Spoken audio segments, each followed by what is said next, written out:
President Putin made it clear that he understands how these systems work. Therefore, that means that the Russians understand what needs to be targeted. Locations not only inside Ukraine, but on the soil of NATO members. Now, the NATO members and NATO itself will claim that this support of Ukraine is being done by sovereign states, not by NATO as an entity. So when Russia retaliates against the sovereign states, NATO better not rally around these nations and suddenly proclaim Article 5 collective self-defense protections. Because if they do that, then it's clear that this is a NATO confrontation against Russia. And if NATO chooses then to respond by launching additional attacks against Russia, remember, these aren't retaliation attacks. Russia is retaliating against NATO attacks against its territory.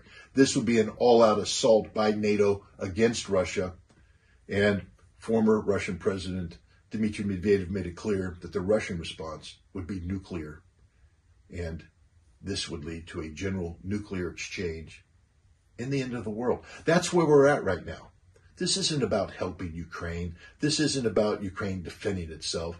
This is about a larger plan by the collective West, by NATO, by the United States to strategically defeat Russia.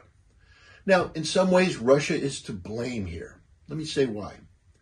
Because Russia continuously says that it is seeking a peaceful solution. Russia continuously indicates it is looking for a negotiated settlement.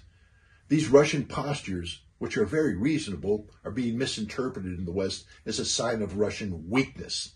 And therefore, the collective determination of the West is that they just continue to pressure Russia, ratchet up the pressure that Russia will fold like a house of cards and run to the peace table and bring an end to this conflict. That's not going to happen. This is a misreading of the situation by the West. And so the West now will attack Russia, trying to pressure Russia to the peace table. But all it will do is guarantee a Russian response that if the West doesn't respond properly to that, if the West thinks that it therefore has a right to strike Russia in return, will lead to Armageddon, the end of the world. That's where we're at today. This isn't a game. This isn't a joke. This is the end of all humanity.